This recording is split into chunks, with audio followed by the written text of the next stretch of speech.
Sorry, are you talking to me? Sorry. Yeah. Can you talk for the first person in this session? Oh, you would like me to go first? Yeah. Okay. Sure. Give me 1 second. I have to skip. Okay. For the second section, the first presentation, she is the Madhurima Saka Swagus from SCAP. She will give a presentation on ready for dry year drought and crop monitoring. Okay, let's share your screen and start. Can you see my screen? Yes.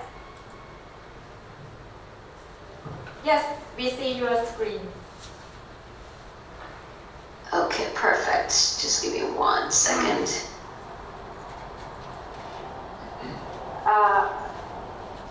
Okay, perfect. So, good afternoon, everyone. My name is Madhurima Swaiskud, and thank you for giving the opportunity to present our drought work that we've been doing in Southeast Asia and ASEAN. What I will do today is provide a very brief overview of our Ready for Dry Year reports and showcase some of the analysis that SCAP has presented to support the drought monitoring in Southeast Asia.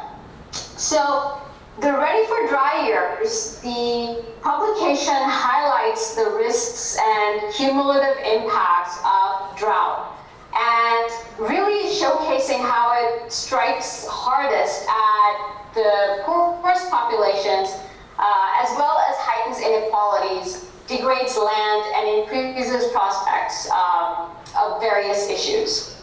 The second edition of the report was published this year, and it really revealed that the severity of the 2 drought events during the 2015-2016 and the 2018 to 2020, it exceeded anything recorded in the past 2 decades since the major El Nino of 1997 and 1998. It also presents some evidence showing that this will continue as climate warms in the region. So the second edition of the report really comes at a critical time when the member states and Southeast Asia face the double burden of ongoing drought and COVID-19 pandemic. It provides more of an in-depth analysis of the drivers, causes, and future of drought risk to really support the evidence-based and proactive drought management.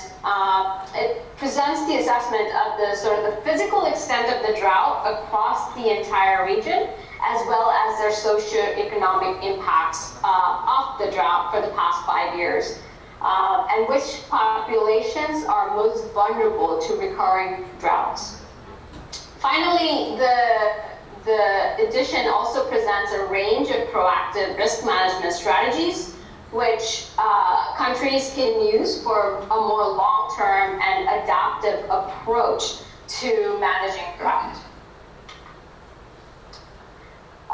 Just very quickly, what data sets have been used in the report. The report uses data available at the regional scale rather than national data sets to develop the first ever regionally standardized analysis performed for policymaking for the ASEAN region.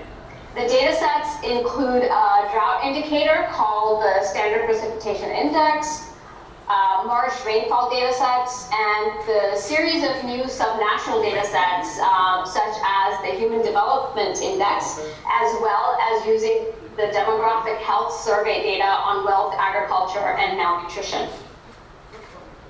So let me present 4 key messages of the report covering the nature of drought risk in Southeast Asia, as well as the 3 key policy solutions for addressing. So the first key message is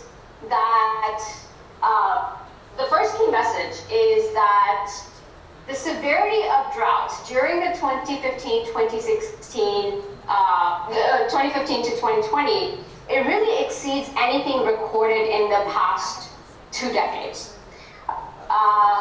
The Standard Precipitation Index, so SPI 6, has been used to look at the drought events during the past 5 years and how they compare to the historical context and what has driven them.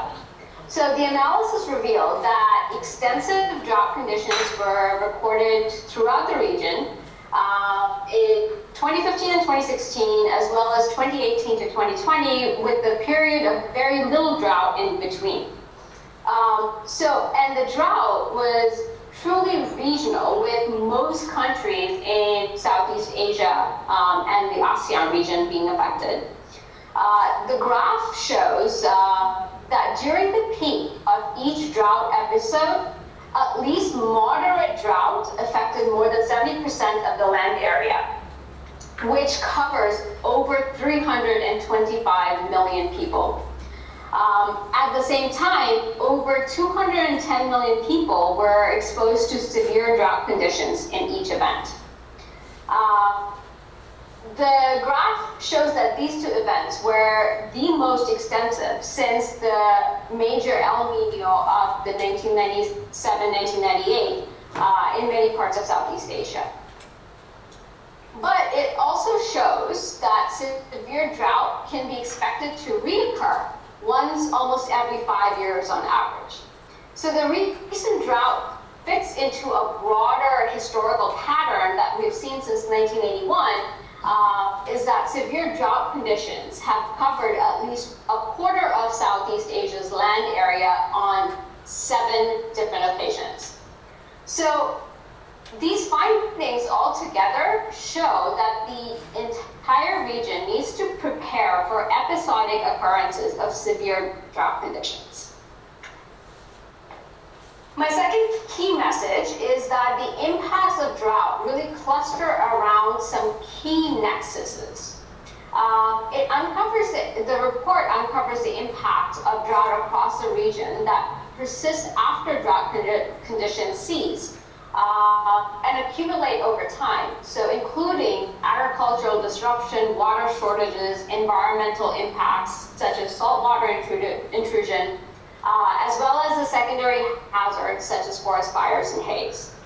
So, for example, in some countries, farming households affected by the 2015-2016 drought were still reported to be struggling with food security almost 5 months after the drought conditions had ceased. The report also identifies very specific nexus in which intervention is most critical, such as forest fires, water scarcity, haze, as well as public health. Saltwater intrusion, for example, with water shortages and agricultural livelihood, as well as agricultural output with food security and poverty. So the significance of each nexus, of course, varies between the countries because of underlying socioeconomic vulnerability. So, for example, Cambodia, Laos, PDR, Myanmar, Philippines, and Vietnam recorded impacts on agriculture, food security, and nutrition, as well as the need for humanitarian assistance. But Malaysia and Singapore, for example, reported more impacts on public health and water shortages. So these findings really mean that government and humanitarian agencies need to be ready for long-term interventions across multiple sectors to prevent the impacts of drought on development. My third key message is that the convergence of drought and COVID-19 pandemic has amplified the impacts of drought itself. So taking into account the double burden of the ongoing drought and the COVID-19 pandemic will be essential in implementing effective response and recovery measures. First, it is well known that national economies are now especially facing an unprecedented threat. But there are sectors that are emerging that are the hardest hit not only by COVID, but also by drought. Food security especially is of a particular concern. agricultural productivity has been threatened by drought at the critical time in crop calendars, and the pandemic, for example, could create labor shortages and disruptions to food supply chains because of border closures, travel blockages, and quarantines. So these combined could really lead to challenges and fluctuations in food prices that can exacerbate food insecurity and malnutrition among the poorest populations. Secondly, newer vulnerabilities are also emerging in many countries in Southeast Asia. Migration to urban areas to work in the informal sector and sending home the remittances is an important coping strategy. And this strategy is even more critical in time of drought because agricultural income reduces. However, this has not been possible this year, again, due to the travel restrictions implemented in the urban areas to prevent COVID transmission. So this means that one rural household can lose both incomes simultaneously. And the scale of this issue is quite significant, as an estimated 60% of migrant workers fall within the informal sector. And drought also exacerbates vulnerabilities to the COVID-19 pandemic. The cumulative impact of past recurring droughts have already shown to erode livelihoods, nutrition levels, and incomes, and reduce populations' capacities to cope with the socioeconomic impacts of the pandemic. My last key message is that due to this, targeted policy action is really needed to address the vulnerabilities of the people in drought hotspots. These hotspots comprise almost 50 to 25% of the region's populations. So exposure of people, infrastructure, and other assets located in the hazard-prone areas means that the susceptibility of populations to drought is quite large. The report combines the data on meteorological drought with population exposure as well as the Human Development Index to create a proxy for vulnerability to determine where drought risk is the highest for populations. And this analysis really produces some key findings that are relevant for policymaking. First, a large proportion of the total population exposed to drought also live in areas with low Human Development Index scores. In 2015, people living in areas with low Human Development HDI scores and exposed to either severe or extreme drought were almost 15.3% of the population. And this proportion was even higher in 2020 at 25%. Second, the report identifies hotspots in which the vulnerability to the drought is at the highest. So there is exposure to drought, but sometimes the geographic distribution of drought risks changes when socioeconomic vulnerabilities are considered. So if you see the slide, it displays one map from the report, which shows the convergence of moderate drought during peaks in October of 2015 and February 2020 with high population vulnerability. So, for example, in February of 2020, hotspots were found in Western Indonesia, northern Lao PDR, and most of Myanmar and Thailand. So the report presents the results of a further analysis using similar analysis with the demographic health survey data, which is available for Cambodia, Myanmar, and Philippines. And the analysis really shows that drought converges with the areas that have high malnutrition, poverty, as well as agricultural employment. So let me now sort of move on to some of the policy solutions that are noted in the report. The report obviously shows that drought in the region is associated with high temperatures. So the region's climate has already warmed by almost 0.21% 0.21 centigrade per decade since 1981. And future droughts in the region will then generally be warmer events. So given this intensifying risk, drought management across the region needs to be updated. Currently, drought management is really governed by multiple overlapping plans that are fragmented across different sectors and focus on more reactive rather than proactive measures.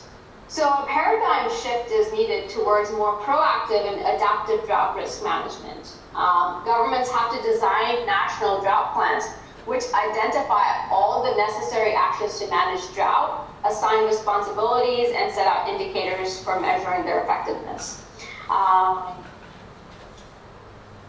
Second, there needs to be a paradigm shift towards a proactive approach to drought risk management.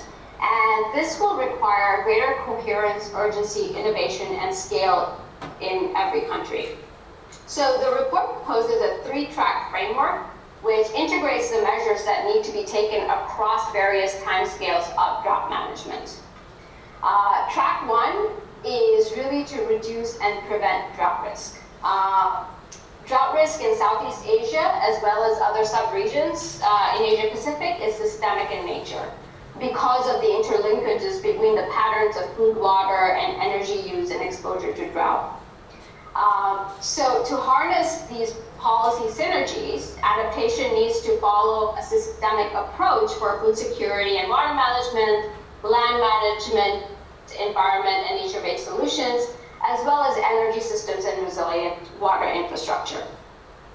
And they can really build on the rich body of experience that is already existing in countries and implement these adaptive measures.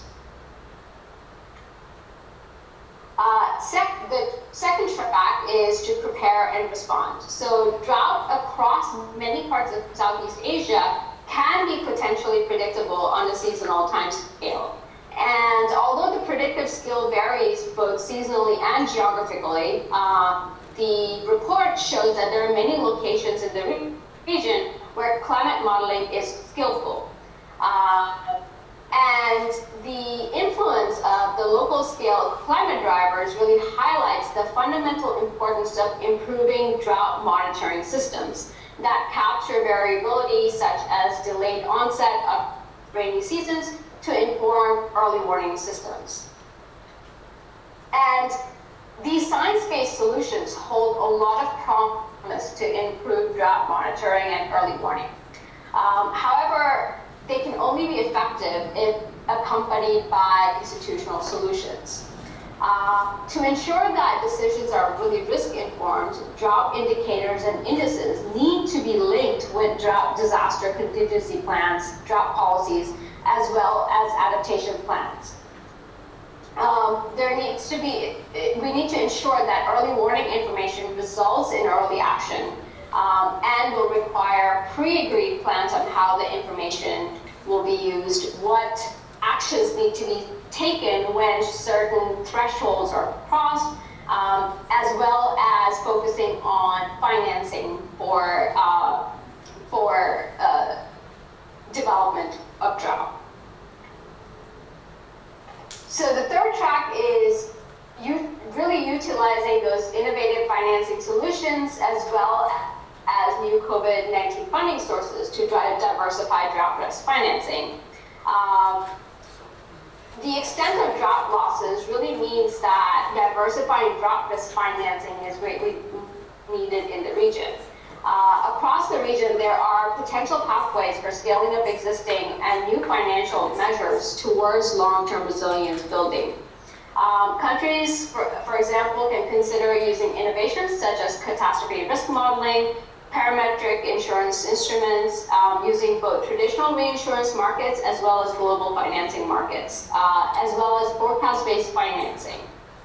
And there are a lot of technological advances that can support these measures, including, I think, what it was presented in session 1 is really big data modeling, geospatial techniques, which provide more accurate drought indicators for indexing weather-based insurance.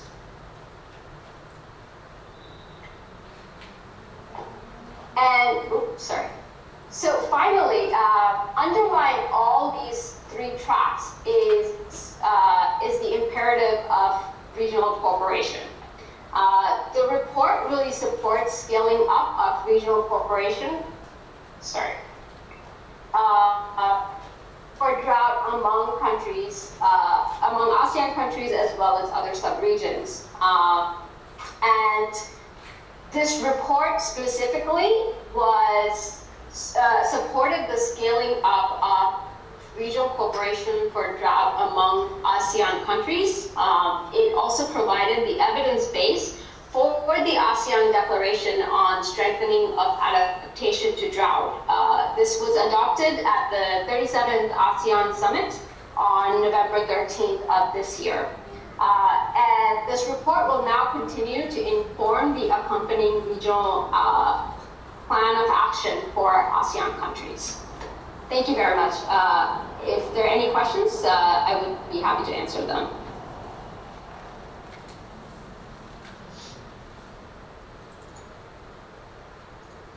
Okay, thank you, Mr. Madhurima. If anyone have any question, you can open your microphones and ask question.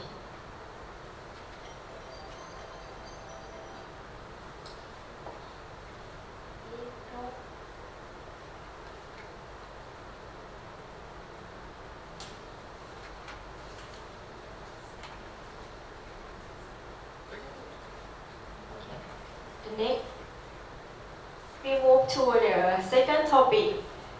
That is the geospatial application and platform for drought management.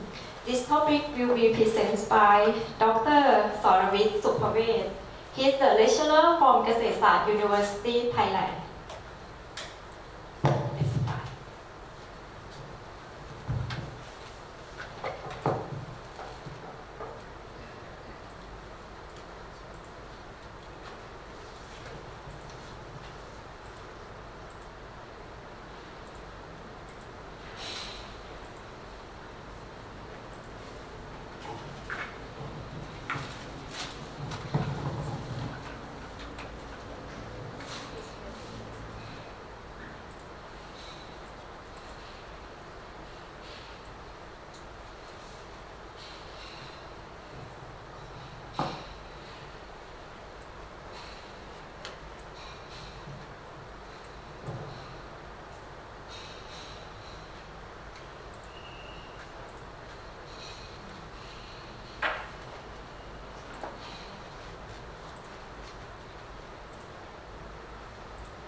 Good afternoon, everyone.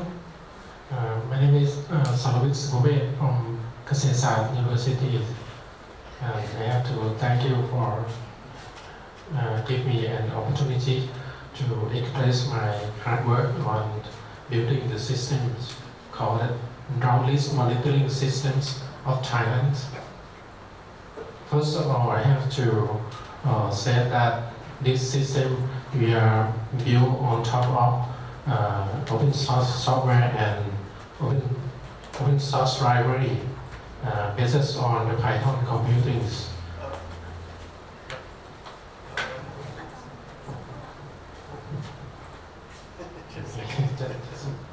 Just a minute, please.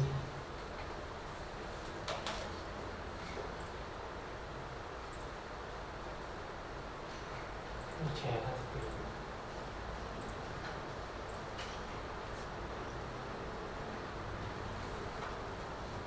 Okay.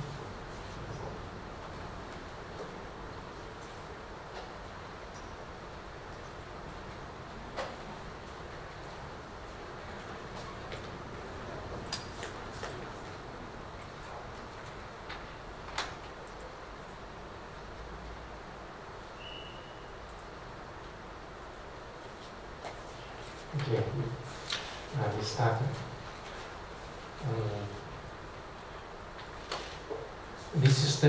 call that land monitoring and agriculture drought list monitoring system. It means we monitor the agriculture drought. This feature, this drought list monitoring systems is aimed to support the operational level operations. That's why it says that this system support the operational level. That's, on my opinion, we have a good data from NASA, from another world to monitoring the drought in the regional level, but we would have lack support on high resolution level of data for management in the fields or operational level in the fields. This in level of operations in locally we require high resolution and precision data to support the field operation. The past 3 years of the operations of these systems of Thailand revealed that the lack of support of high resolution for district, and sub-district operations. And we need to have more precise and high resolutions, and we produce the satellite image of 1 kilometer and also 250 meters resolution of the satellite data, which is the field required for the field operations. I have to present our experience using data from the land monitoring and automated down list monitoring systems. This feature is our ground receiving station at Siracha district. That our system locations every day SUMI NPP satellite data are received and processed by using CSPP's open software from Wisconsin University to produce the sensor data records from raw data records. Then the environmental data records is produced from this station for publication and distribution. The drought of this system is an agriculture drought in which agriculture plants are monitored every week. These systems bases data produces from 15 years of various platforms, various sensors such as AVHRR 4 kilometers, MODIS 1 kilometers, and daily VIRS 1 kilometer sensor data covering the time period of several disaster impact. A hybrid NDVI and land surface temperatures are created to be the basis data for our systems. That means the long term for past compare and monitoring the current drought. I would like to explain our algorithm. The first step is weekly NDVI and land surface temperatures uses to produce the percentage between maximum and minimum values over the base 15 years of data as a vegetation condition index or VCI, and the temperature condition index is called TCI. And then the vegetation condition index and temperature condition index are calculated and compiled into the VHI or vegetation health index in the second step. On VHI, that means we are monitoring the health of the agricultural plant that the most planted in the Thai regions. Moreover, we use another information such as SPI or standardized precipitation index to calculate the indicator in which is called drought hazard index (DHI) in the third step. On this step, we have planned to develop more another data, good data from NASA. It's called SMAP or soil moisture active passive remote sensings that make we monitor the soil moistures, and we have planned to include to these systems in the future. And the land use, the next step is the land use and irrigation data are compared to be the weight data called drought vulnerability index, which means that human natural interrupt factors would be included in this index by we call that VI. And then finally the combinations of the multiplying drought hazard index and drought vulnerability index in terms of percentage is used to be a drought risk index that resolve from our systems.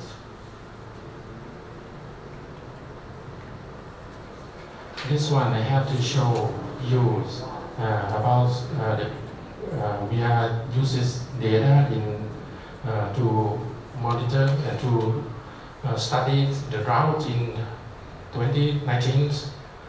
The first drought severity hit in Thailand after we publish the data and distribute to the system. The time period between January to June. We start to compare the weekly drought list area to monthly and crop season period. We found that like these pictures, data are highly correlated. Our data are highly correlated when compared with government subsidies to help farmers in the administrative area. That means the data can be used in the field level to find which is the impact on drought. This one on the right bottoms, we compare with our private sectors that show the indicators of the drought hits are more highly in rice and sugarcane. In the sugarcane, I used to present these pictures by compare with the areas of high plantations in top 10 of sugarcane plantation area in Thailand, and we found that the growth seasons in the growth season of sugarcane are hit by droughts. That means why the end of seasons of sugarcane with going to be high severity hit. From drought lists, monthly drought list, we are produced from the systems. This is a conceptual idea, and we have to train the persons who's work in the local area, or we call that the officers, or the government officer or government authorities, how to use the drought list data, weekly drought list data, for produce more meanings and monitoring in the local areas. First, we used to download drought list index from GISTDA web service, and we compare with the boundary of the administrative areas by computer solo statistics. And then this data will compute to drought severity monitoring DSI. And then the two other data to compare with the DSI for more meaning on the agricultural impact in the local area or in the social impacts. We use two more data as gross growing product index and plantation area index to compute all three these data into the reports on monthly monitoring of droughts. We call that drought impact index. And every month we tell people on the local to download the data and produce the monitoring in 3 types.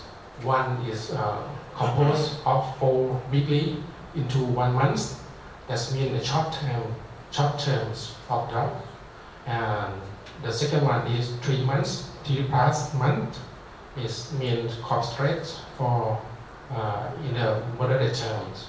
And the last one is for long term, like a sugarcane that's the crop season are too long, that need to monitoring this data long term to compute the downlist index from the start of the year to the current month.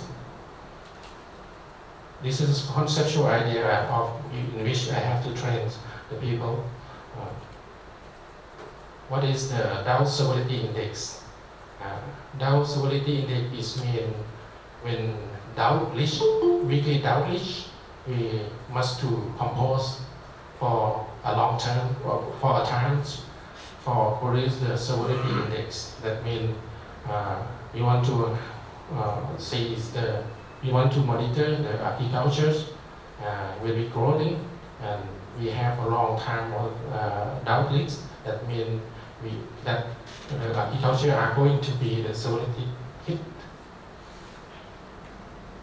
Administrative cluster has helped government authorities, local government authorities to understand which the place of highly impacts by using the administrative cluster areas for compute the statistics. And then when we have many economic plans, in each economic plan, we must compare with the higher list by building the agricultural sensitivity index areas by using the data from governments, which is the province or district, highly plantations of each plant. These pictures demonstrated the sugarcane plant areas, top 10 sugarcane plant in Thailand. And then we compare all of our status index to be a Dow impact index. This example is composed the data from our weekly data from January until March 2019, and compared to the data from private sectors that so highly correlated and prove that our data can be used in the local level and other areas of the interesting by government sectors or private sectors.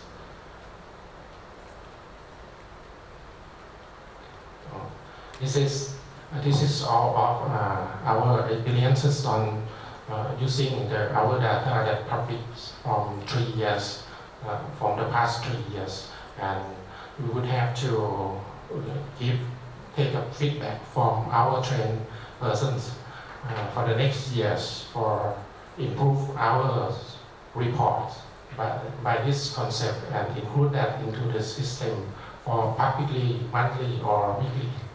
Thank you very much.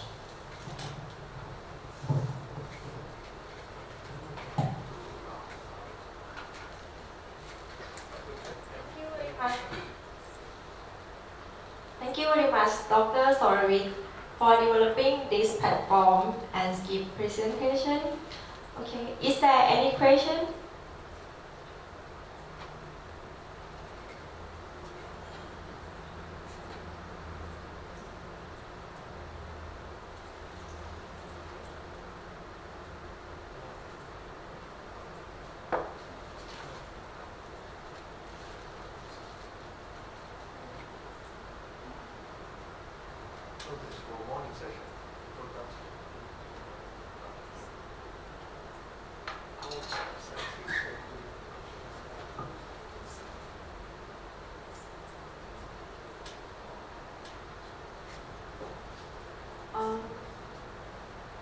From the online question, how we access to our presentation slide.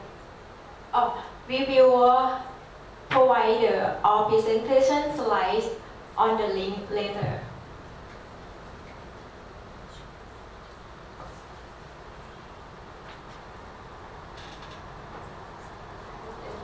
Question.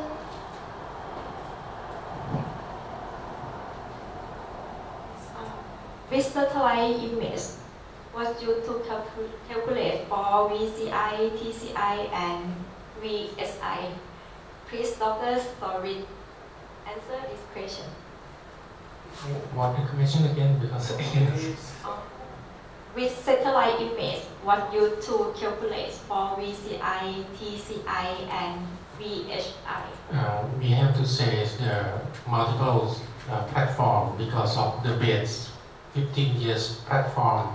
We are composite hybrid system from AV, HRR, MODIS, and we are currently used only on VIIS of the Suomi NPP.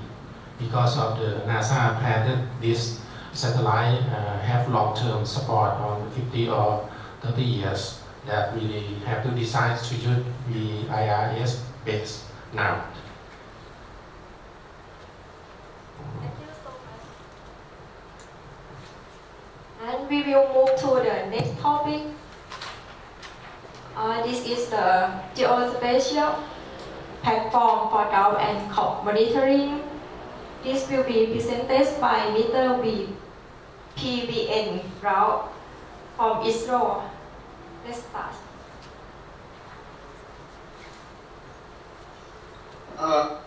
Good afternoon. I'm PVN Rao here. Am I audible, ma'am?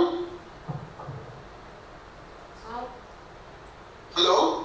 Hi. Am I audible? Yeah, we hear you. Yeah, thank you. I'm sharing my presentation.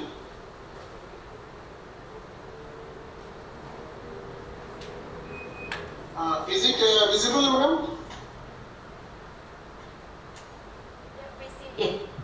Is my presentation visible? Yeah, it's shown. It's already shown. Yeah, thank you.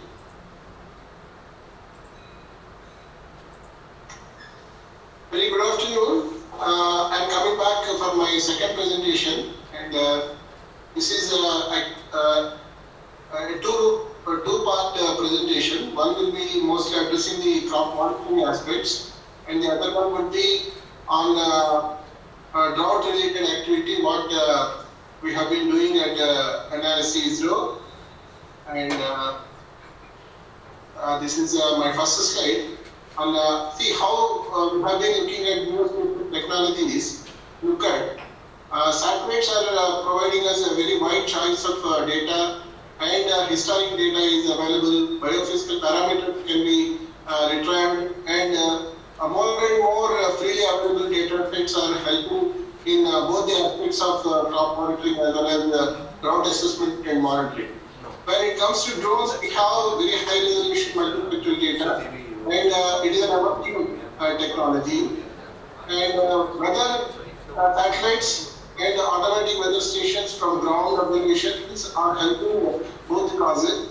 And mobile apps that have come into in their own space have been helping us in a big way by providing the ground information as well as for analytical purposes and also the field instrumentation.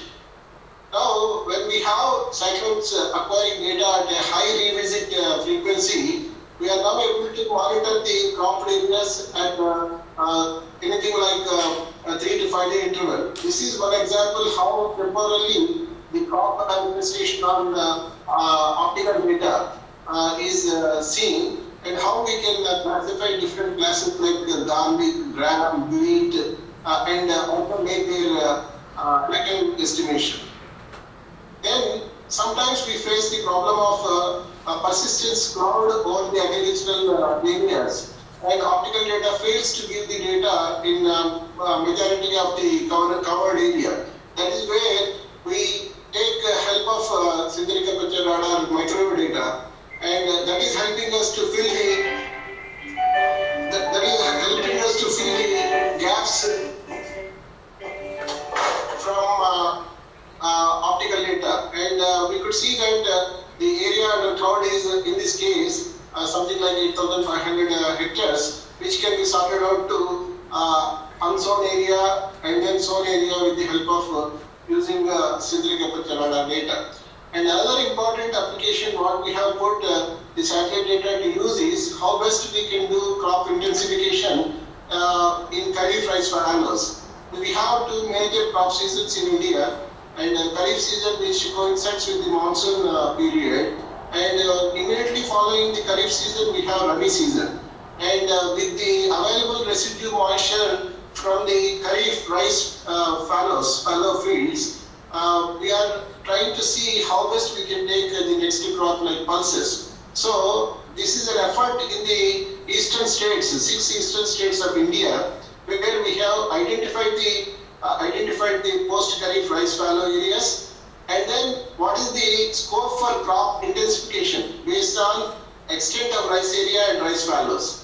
Then at the bottom left you will see that a total suitable area has been computed, taking into consideration of meteorological aspects, soil suitability for a particular crop, as well as the available residual moisture left over in the fields from the previously cultivated Kharif season. Then the soils have been categorized into what are the highly suitable areas, what are moderately suitable, and then marginally suitable. So like that we can attempt the crop intensification related aspects, again continuously monitoring, assessing the conditions and the crop area for the following season.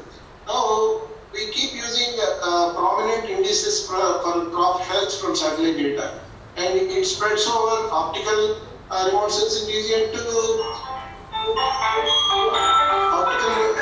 remote sensing region to shortwave infrared region to thermal to micro regions. And anyway, as we all know, it is a measure for crop vigor, and land surface wetness index for surface and canopy moisture index, radar backscatter response to crop growth, and it also provides the volume scattering related measures, which is related to crop biomass. So using these parameters, indices, we are in a position to assess at least proxy parameters for various biophysical parameters. Now, as I mentioned earlier, the mobile apps have come into its own in a big way. So, using a GPS receiver and a camera, we are able to collect the data from the field itself by training the local personnel. So, you observe, collect the information, transfer the collected information to the central system, and take a decision, and following that decision we can take action. So we get in this sense the real-time crop status from the field, and then we can keep surveilling the areas of our interest, particularly when it comes to crop monitoring for their condition assessment. Now, this is one example where you see the crop sowing intelligence related effort using the satellite data. So here, two sets of data is being used as input, remote sensing indices, as I mentioned earlier, at different time intervals. Optical data comes at 5 days interval with 10-minute resolution from the set of Sentinel-2 satellites. Radar backscatter comes from Sentinel-1 with 20-minute resolution data. And then other data like rainfall and how many rainy are there, and satellite-generated potential Kharif area, soil water holding capacity. These are some of the information that use in following how crop sowing operations are progressing. Top left, if you see the second fortnight of June, to the bottommost left figure, if you see the second fortnight of August, you will clearly see the progression in terms of sowing. And then we can estimate the total Kharif crop area by the end of September month. So this helps us in a big way in providing farmer advisory services, and then to have an assessment on the prevented or failed sowing related operations, which is a very, very valuable input information to crop insurance related settlements and claims. So moving further to the end of the crop season, it is also important that how the crop harvesting activities are progressing. So this is again followed with the NDVI profile of the crop area, and we can by monitoring at regular intervals we can assess what is the amount of what is the areas that are still having a standing crop and the areas that have been harvested.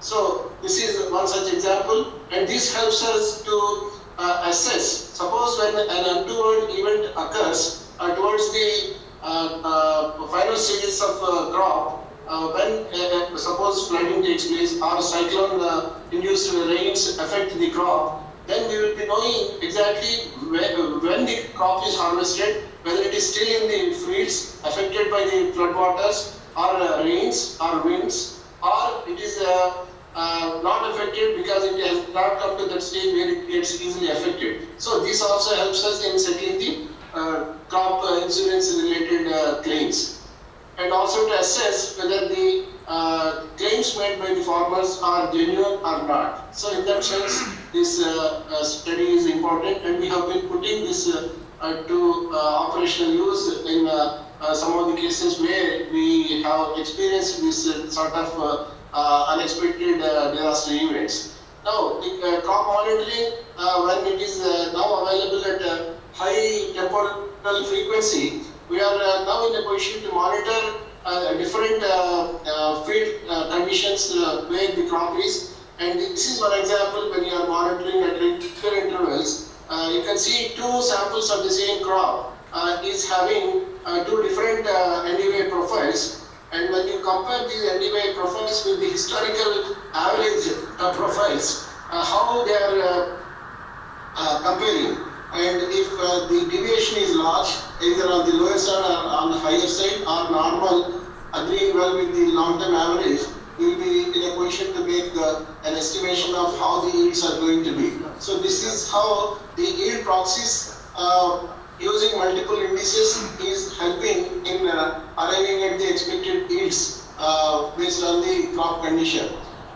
Now, when the impact assessment is looked at due to weather extremes, we see that the crop that is affected and that is not affected can be identified based on, for example, in Maharashtra state, where resource at 2 units optical data has been used, it could be assessed in terms of its drop in indices, in these index values. So also on the right side, for potato crop, mildly affected, moderately affected, and it agree useful in crop insurance claims.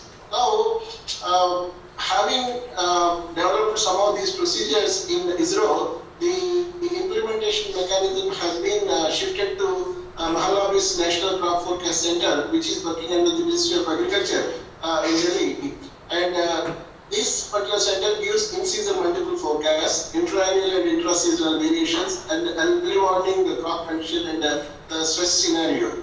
So, when it is giving multiple forecasts, it uses different models, economic models in the early stages, agronomic models where space image is also get into the picture, and the spectral and agronomic models, and a combined integrated yield models at the final stage to arrive at the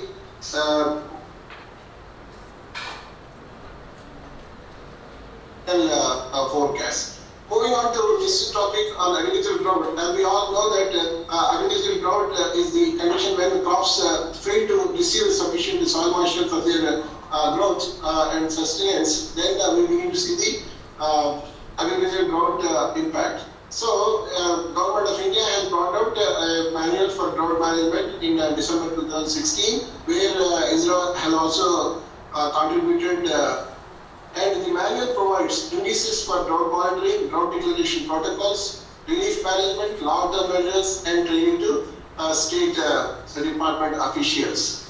Now, if we see what information needs for drought management are required, you will see the short-term and long-term management requirements are different, and the different indices that are used are meteorological, soil moisture, surface water, groundwater, crop-related and socio-economic indices. Now, drought-related activities, when we look at analysis, services for drought monitoring on request is being carried out because the procedures that have been developed at ISRO have been transferred to the earlier mentioned MNCFC, and they have been carrying out on operational basis However, some states, provinces have specific requests to NRC, that is when we respond for those requests. Analysis and integration of different indices, support to the Ministry of Agriculture and State Departments, and more importantly, drought vulnerability measures for future mitigation measures is one aspect that we carry out at NRC. Contribution to National Drought Manual is one of the things that has been carried out, and research activities and continuous developments in the coming days is also one of our concerns. So, National Agricultural Drought Assessment and Monitoring System is the one that has been transferred to MNCFC, and you can see various input parameters are coming from different sources, and those are the ones that are helping us in assessing the drought condition. And the drought declaration is in terms of mild, moderate, and severe at district to sub-district level using different satellite sensors data. This is one example how in the 2016 Kharif season the drought conditions prevailed, and then the crop area that is affected, particularly in the state of West Bengal, that has been listed out here, as I mentioned, in terms of normal area being normal, mild or moderate, and severe. And drought detection using radar data. When conditions are normal, water bodies are full with water, you can see on the left side the signature of water bodies in red is very clearly seen. The same water bodies are not visible on the right side image when drought conditions are prevailing. And the cropped area is at a very low backscatter value, indicating the dry conditions, and this gives us a very good indication of the prevailing drought conditions. And this is being further fine-tuned, and we have tested it already in 1 or 2 states, and it is likely to be extended further to other areas. And agricultural drought vulnerability is based on 3 components, that is exposure component, sensitivity component, and adaptive component. When these 3 indices are helping us in assessing the drought vulnerability through its index, we are in a position to say how the conditions are for the state of, in this example, for one of the states by name Telangana. So these are the kind of vulnerable status we can identify using these 3 components. That sums up my overview of presentation on both crop monitoring as well as drought assessment and monitoring using satellite data and other ancillary sources of data. Thank you very much. Okay. Thank you so much. Is there any question? All questions are welcome.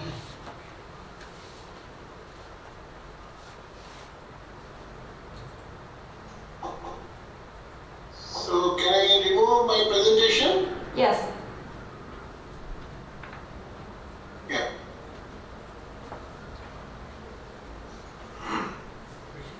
So if you have no question, thank you. Okay, thank you so much. Please, raise. I have to ask, is this automated systems or I mean that's the reports computed from the computers, automated systems or anything? I'm sorry, I could not follow you. I asked you that the results that you have to present is computed from automated systems or not? Yes, because most of the process is involved in assessing the various indices, it is automated and it is completely digital based approach.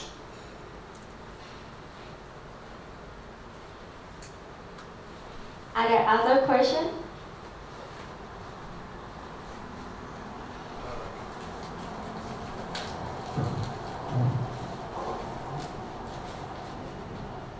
Good afternoon, Dr. Rao. Here's Kran from ASCAP. So happy to see you again. But my request is not regarding this drought, because this morning it was so busy for us to rush to finish all the presentation. We understand that from Buwen portal, the house for all, there's one function that to identify by the satellite images of this completed house, built house or semi-finished house by the detection of the roof, right? So maybe if you can, because this is quite important for some country, for smart city and also to monitoring these buildings in the city. Can you share with us maybe some guidebook or some papers? Then we can share with other countries. I understand that some country they want to know more about these new functions of the Buwen and also some methodologies. So if you can kindly share with us some useful material or resources. Thank you. Thank you for the question. And if I could follow your point clearly, I think you are referring to the property tax collection in the Telangana state, particularly for the Greater Hyderabad Municipal Corporation region. And we implemented the ground-based mobile app related data collection procedure in that one, and the collected information is populated to the Bhuvan VM portal of ISRO, and that is very accessible to the concerned state municipal authority, and they are in a position to monitor on that basis.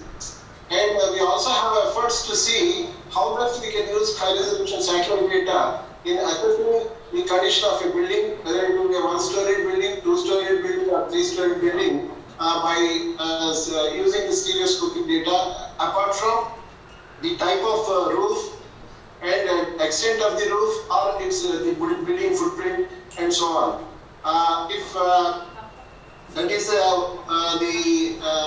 question and the answer you are expecting, I will be glad to share the information in due course. Okay. Yes. Okay, thank you. Thank you. Is there any more question?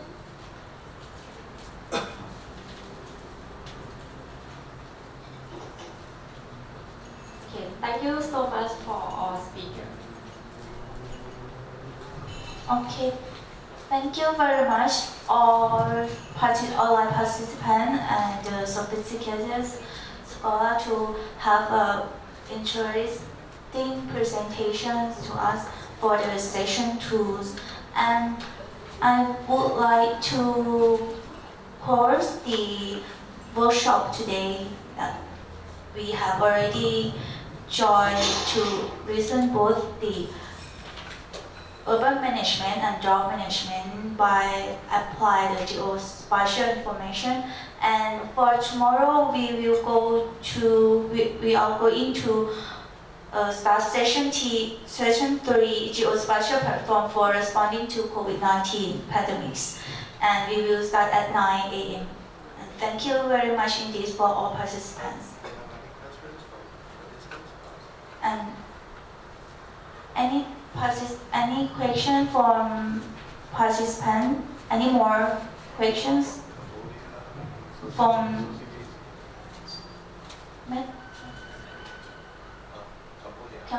Cambodia or in Vietnam, Laos, Myanmar?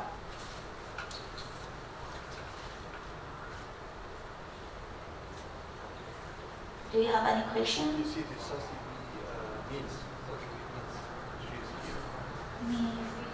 Yeah. Okay. She has any questions? So Terry, do you have any questions or any contribution in the Cambodia, in your region on drought issue or drought management? No. Okay, thank you. Okay, we can continue the session 3 tomorrow of COVID-19 response. Thank you very much indeed. See you. Bye-bye.